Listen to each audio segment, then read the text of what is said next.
And as you know, we have two major rivers in Sacramento prone to flooding, the American River here and the Sacramento River here. And I can remember covering floods here in 1986, 1995, and 1997. No wonder then that Sacramento has the second highest risk of any city for flooding behind only New Orleans. But you never know it on a beautiful day like today. Baseball's a game steeped in tradition, and with today's action by Major League Baseball, some of those traditions may return.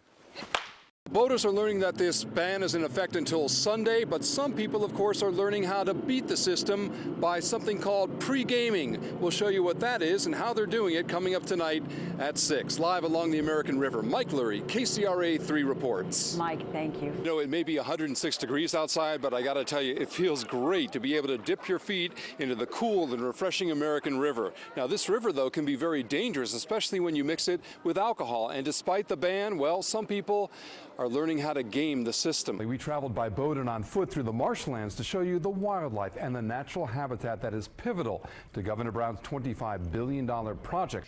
Hundreds of thousands of your tax dollars are going to support strip clubs. KCRA 3's Mike Luery has been investigating, joins us now with this exclusive report. Mike. That's right, Golston. The support comes in the form of tax vouchers through California's Enterprise Zone program. It's been around for more than 25 years, but wait till you see how it's being used now. The goal is to stimulate the economy. But is this really where your tax dollars should be going? This is Gold Club Centerfolds, a Rancho Cordova strip club.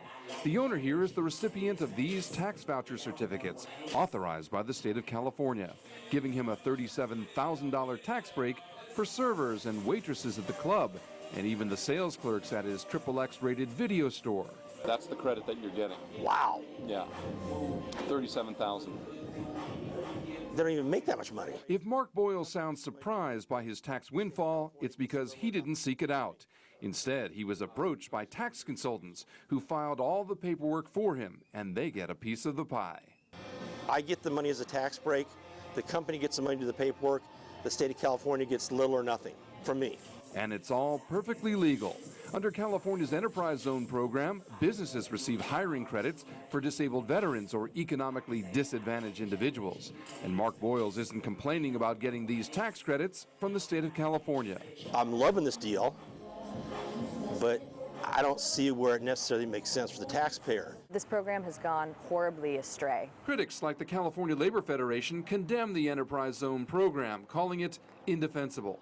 Instead of creating good jobs that the state of California needs for economic recovery, it's basically a tax giveaway to strip clubs. And not just Gold Club centerfolds, but also Deja Vu showgirls. This Rancho Cordova club received at least 14 Enterprise Zone tax vouchers, according to documents obtained by KCRA 3 from the California Labor Federation. And it's not just strip clubs taking part in the program. Beneficiaries also include big companies like Costco, Federal Express, and Campbell's Soup, which, despite the help, is still shutting down its Sacramento facility. The Enterprise Zone works in funny ways. Governor Jerry Brown is trying to phase out the Enterprise Zone program.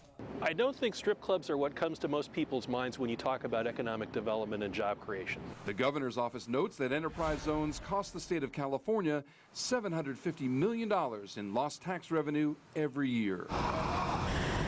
But businesses like American River Packaging in Sacramento support the program. This company makes corrugated boxes for food and beverage customers, including Blue Diamond almonds.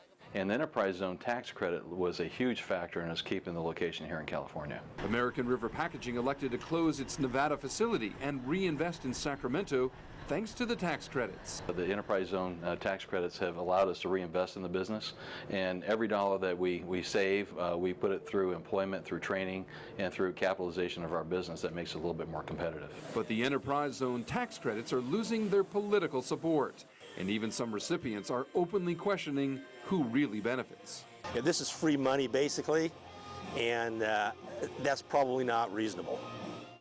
Well, Mark Boyle's tax consultant sent us a statement today saying he supports the program, which he credits with creating thousands of jobs in areas of high unemployment.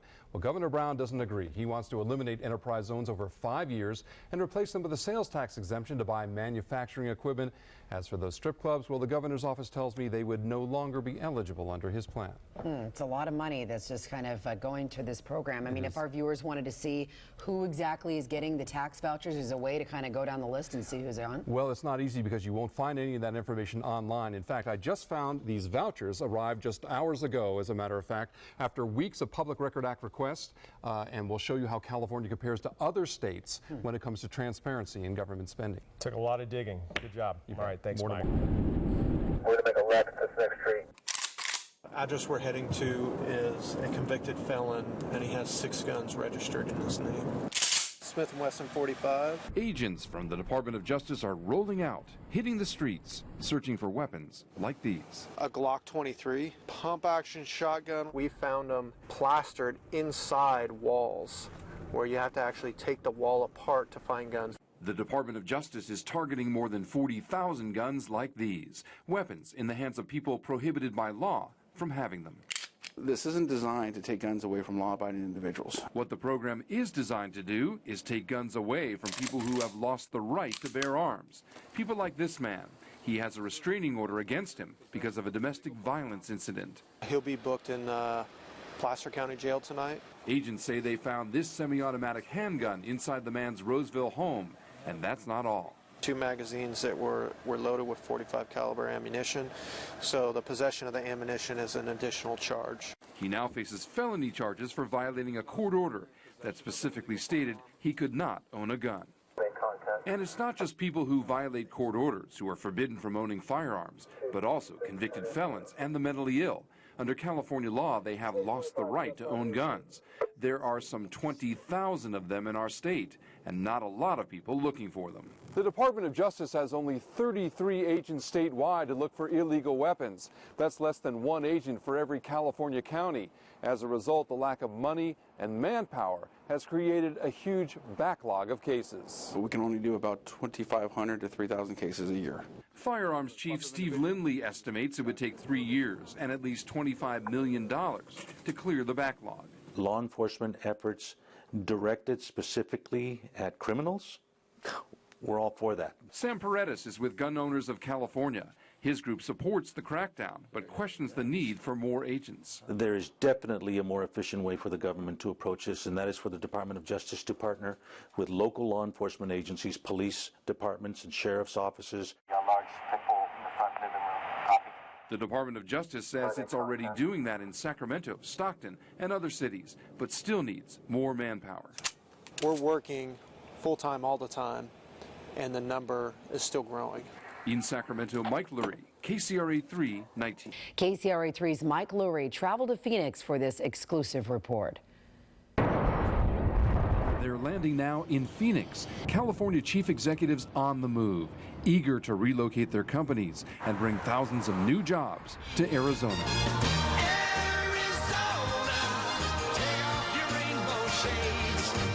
The CEOs will meet these Arizona mayors and other leaders proclaiming, now arriving, California.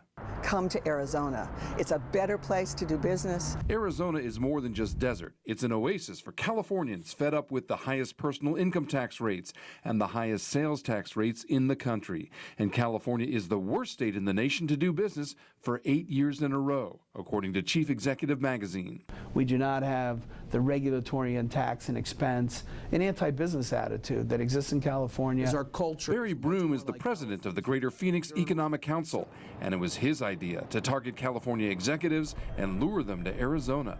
But first, he needed a marketing tool, and Governor Jerry Brown gave him one. Let's hold up our Prop 30 signs. Last November 6th, Brown convinced California voters to raise taxes by more than $6 billion annually. And within an hour, we put the program together and went into the market. So Prop 30 fueled the campaign? Absolutely, completely. We had over 57 companies right off the bat. And currently, 19 CEOs have told Broom they are definitely leaving California. When the California chief executives come here to Arizona, they'll get an aerial tour of Greater Phoenix, just like this one. The campaign goal is to give them an overview of the region that might become their new home. These are private residences that are below us on the golf course. So this would be a likely candidate for the CEO of one of the companies that we're talking to now. I mean, those CEOs will see the high-end housing market in Greater Phoenix, in an area where it appears that every home has a pool. And back on the ground, they'll meet with Arizona's top education leaders, including Dr. Michael Crow, the president of Arizona State University. He'll tell the CEOs, we are here to be of service to you. And at the state capitol, Arizona's top elected officials have open arms and open doors for the California CEOs. Their message, they'll take better care of California companies. We'll be a state that they can rely on to not overburden their businesses when they're here. We're open for business. We mean it, and we're ready to go forward, and we're going to do what we can to get you here. And the campaign is working. Business relocation expert Joe Vranich says his phone has been ringing nonstop. The big motivating factor right now is the passage of Prop 30 in the last election. I like to say that the reason companies leave California is they're suffering death by 1,000 cuts. It's a sensitive subject for Governor Brown. California's business climate, any concerns about that? In 1975, Dow Jones put out a report called the Fairness Report that said California had the absolute worst business climate. That was 1975. The personal income of California was $150 billion. Today, it's close to $2 trillion. So take it with a grain of salt. Brown established the Office of Business and Economic Development, GoBiz, to make California more competitive. So it seems pretty clear that Arizona means business. What does California stand for? We've always meant business. You know, California has always been a leader in innovation, a leader in business creation. But other states, like Arizona, are already banking on a big exodus from California. California did generate more than 250,000 new jobs in the last 12 months, but the state is on the brink of losing at least 19 companies that are fed up with the business climate here. KCRA3's Mike Luery traveled to Texas to find out why their economy is growing faster than ours and how California is fighting back.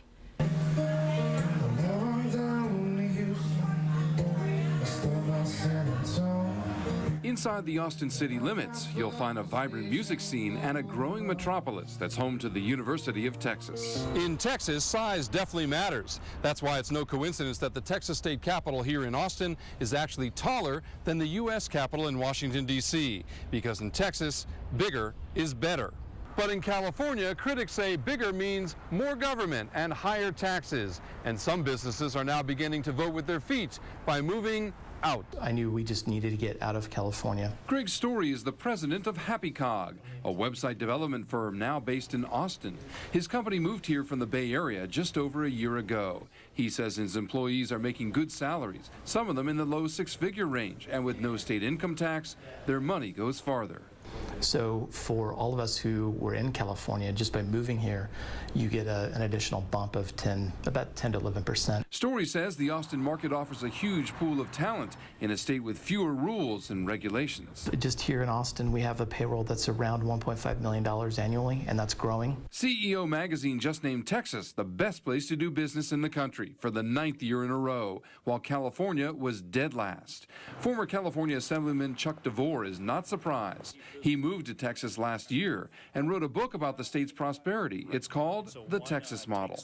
Well, I think in Texas, the whole attitude is, how can we help you do business? Whereas here, business, I think, is almost looked as an adversary. But critics of the Texas model say while executives may earn good wages, laborers get the short stick. We've seen that the Texas jobs are primarily low-wage, oftentimes minimum-wage jobs, and that's the economy that they've really built there in Texas, which, you know, is fine for them, but that's not right for California. Oh, I like that one. California prides itself in creating green energy from the wind and the sun.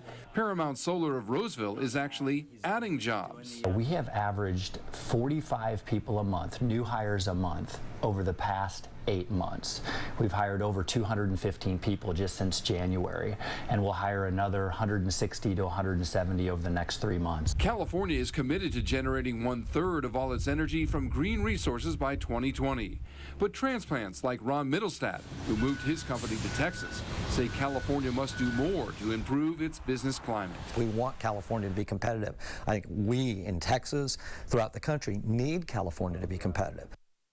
And when it comes to residential solar, California is in fact leading the way. So there are some bright spots in the economy. But in the last 12 months, Texas created 53,000 more jobs than California. So we definitely have our work cut out for us. And like you've mentioned in your stories, people have heard no state income tax in Texas. So let's talk about how they balance their budget there. Right. In Texas, about 90% of it comes from property taxes and sales taxes. Most of the rest comes from oil and gas tax. By contrast, California very heavily dependent on the personal income tax, which can go up or down and be very volatile. KCRA 3's Mike Luery is live at the Capitol with reactions to this landmark legislation. Mike?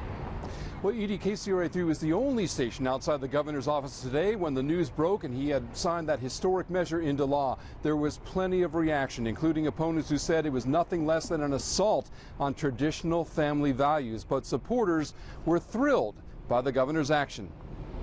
A bill just became a law. Jubilation today outside Jerry Brown's office, where these transgender supporters are applauding the governor's signature. For Devin Marchand, a transgender nursing student at Folsom Lake Community College, the new law, she says, will be positive. I mentor families across the nation, and I believe that this will give them the opportunities to participate in extracurricular activities or the sports without fear of discrimination or prejudice against transgender people. The new law allows public school students to self-identify their gender, enabling them to try out for the sports teams or use the locker rooms of their choice. I'm transgender myself, and I had to miss classes and programs because of my identity. And no student should have to lie about themselves in order to get all the credits they need to graduate. The issue inspired transgender student Ashton Lee of Manteca High School to deliver petitions 2 weeks ago demanding that Governor Brown sign the bill. But opponents have also been very vocal on this bill, as evidenced by the thousands of petitions that were delivered last week to the governor's doorstep. We talked to some of them today, who told us the new law is an assault on families with traditional values. Where down the line is it going to end? At what point are we going to stop this snowball effect? Who are you going to miss the most? Ruth Davis is a mother of 6 and worries about how the new law could affect her 9-year-old daughter. She's going to be at a K-8 school. She could potentially have a 14-year-old boy walking in on her in the bathroom.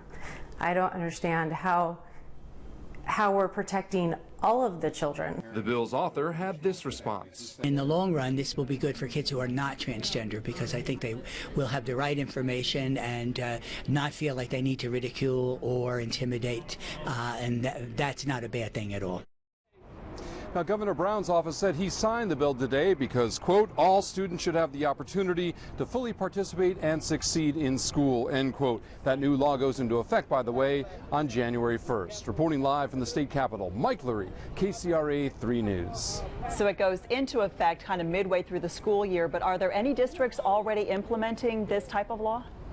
Well, Edie, as a matter of fact, there are 2 already doing this. One is San Francisco, the other Los Angeles, so they've already begun to transition into that. The other 56 counties will have to catch up to speed when that law goes into effect on January 1st. The Sacramento River is the heart of California's water supply for millions of people. It's also the home for blue herons, sandhill cranes, and 57 species of fish and other wildlife now threatened by the decline of the delta. This is where the basis of the food chain starts. Governor Brown says he's trying to balance protecting the marshlands with California's unquenchable thirst for water. The twin tunnels would carry water 35 miles underneath the delta to pumping stations that would then divert the water as far south as San Diego. But the plan also includes 22 conservation projects designed to help preserve the delta's natural habitat. 65,000 acres is, what's the initial target that we're looking at for tidal marsh restoration, which is essentially ideally will look like this. The project also includes floodplain restoration, and ultimately the state wants to protect 100,000 acres of wetland. The delta's ecosystem is incredibly fragile, and over the years the levees have become vulnerable to floods and earthquakes, putting all this natural habitat and wildlife beauty at risk. Under the governor's plan, saving the delta begins by protecting these Tule marshes. This is the area that all the productivity happens. The small creatures at the base of the food chain come out of these marshes and feed the rest of the delta. But the prospect of building twin tunnels 40 feet in diameter through the delta has sparked strong opposition, especially from fishermen. We're opposed to the project because of the lack of any safeguards for the health of the fisheries. And many boaters in the delta are concerned the tunnels could threaten their way of life. When you take away the water, it's kind of hard to sail and, boat water skiing. If there's no water, there's no boating. The governor's plan is ambitious, and smooth sailing is not in the forecast. Well, Twin Tunnels opponents tell me they're planning to bus in hundreds of people for a big rally at the state capitol tomorrow, Friday the 13th. It's the same day that public comment begins on this Bay Delta conservation plan. When you look ahead to next year with all this, Mike, do you think that the Twin Tunnels will become a campaign issue? Well, a lot of folks would like to make it an issue. Certainly, Governor Brown has put a lot of political capital into this. There's no doubt about that. It's a legacy project that he's deeply committed to. You can bet the folks rallying at the Capitol tomorrow will be trying to send a message to the governor.